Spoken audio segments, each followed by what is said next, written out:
You are now listening to Scheduling Fate, hosted by author and counseling astrologer Jamie McGee.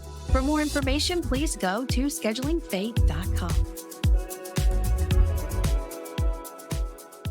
Hi there, and welcome to Scheduling Fate. I'm your astrologer, Jamie McGee, and today we are going to continue on with our series about manifesting with astrology. Now, we have already worked through the 7 traditional planets, and I do want to explore the outer planets, but in order to really understand those, because they're in place for so long and they're a generational planet, we would want to understand the houses. And to understand the houses, I think a good place to start would be the ascendant. So, the next couple of episodes that you're going to hear in the series is going to be one about the ascendants today.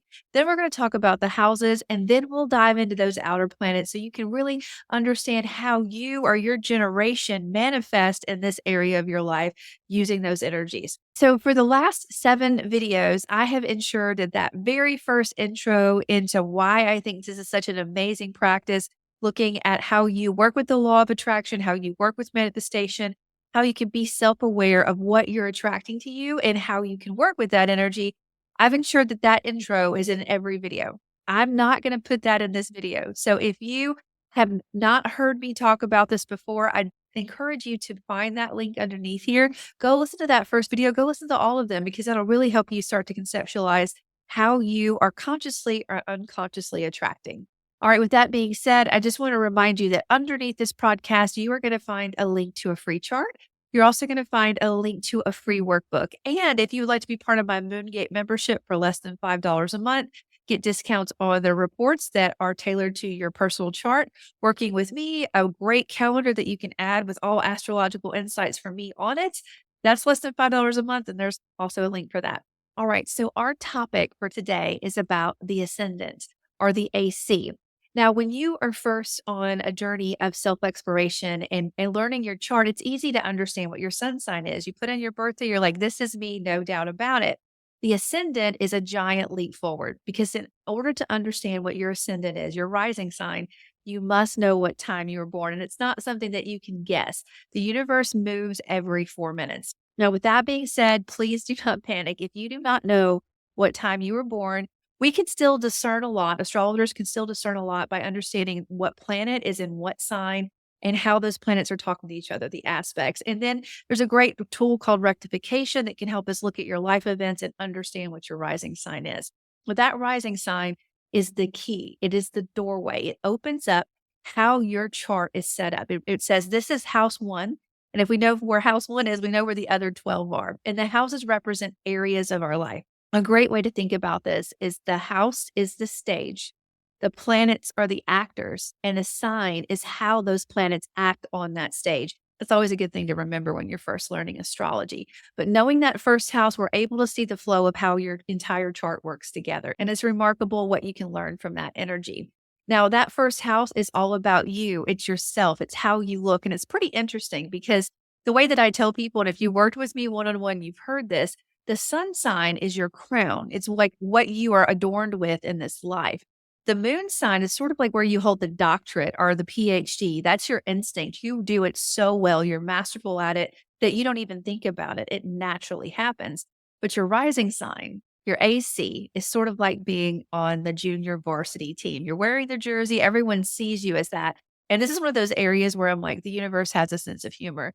Because when people meet you, they meet that rising sign. They don't necessarily meet your sun sign. They meet the rising sign. So even though you're the new person on the team, just trying to figure out how to be what your rising sign is, that's the energy that comes out first and just reaches out and smiles. It's the mask that we wear. That's one of the ways that it's described in text. Now, what does this have to do with manifestation? Well, when we look at how the houses are set up, there are houses that are very public. There are things that you can't hide. Like, this is what I look like. These are my partners. This is my family. This is my home work-life balance. Those are public areas of our lives.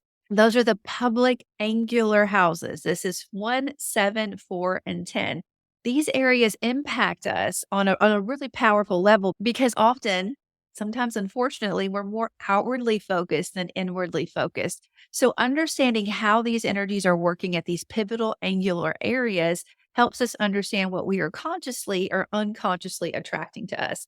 Now, please keep in mind, this is just one layer. This is just your ascendant, understanding what planets are in these houses and what conversations those planets are having, who they answer to, and who that planet answers to, all adds a very unique, one of a kind experience of this lifetime that you have. There is not another person on this planet that has your chart, your perspective. You're here for a reason in this lifetime, and is to express how you use that energy. But I think that these are great first steps for you to start to understand, okay, this is how I naturally attract. So as we go through the signs, we're going to start at the top and go to the bottom. We're going to look at how you work with this energy. But I encourage you to pull out that free chart that's underneath it or a chart that you already have. Look at the planets that you have in those areas and realize that that is another layer. And also consider what is transiting through that area of your life. Because you may, when we get into the houses, I know we're going to have questions like, I don't have anything in this area. What does that mean? There is going to be something transiting through that area of your life. The moon moves through there every single month, but the rest of the planets, they're going to start talking to it, whether by transit or actually being present in that house. So, understanding these areas of your life is so vital, and understanding these angular areas that we're about to talk about. Those are some big, significant life shifts that come in, or things that are just so in your face, in your awareness. By understanding them, you can say, okay, unconsciously or consciously, this is what I always bring into my life, or this is the stage. Remember, the house is the stage, the sign is how those actors on that stage act. This is what I bring in. And if you know that setting, if you understand that theme, then you can engage to ensure that you are calling in what you want to see more of in your life. So, again, there's a free chart underneath this broadcast. There's a link to the original video. There's a great booklet. If you want to work one on one with me, there is a great link for you to get discounts on doing that as well. All right, let's dive in. All right, so if you are a Taurus rising, you are ruled by Venus. So it's very important to understand where Venus is in your chart, what that energy is answering to, how it's flowing. Is it visible? Is it hidden? This is a fixed earth sign. So it's grounded and it's practical. It has to be your idea for a change to happen because you do not like change. If anyone asks you to change, you're going to dig your heels in and go just a little bit slower. Now, the first house is your body. And as an earth sign, you are highly aware of your senses and how everything feels on your body, how everything tastes. And because you are, you're really aware of the quality of things that you bring into your body or have on your body or around your body. You're kind of known for that. I have this joke that if you want to know where the best restaurant is or how to get the best deal, find a Taurus rising. Now, when it comes to your home life, you attract a very creative, beautiful, one of a kind energy because it's ruled by Leo. That's that fourth house. So I would encourage you to notice where your sun is and how that energy is manifested. It could be full of joy, warmth, charisma.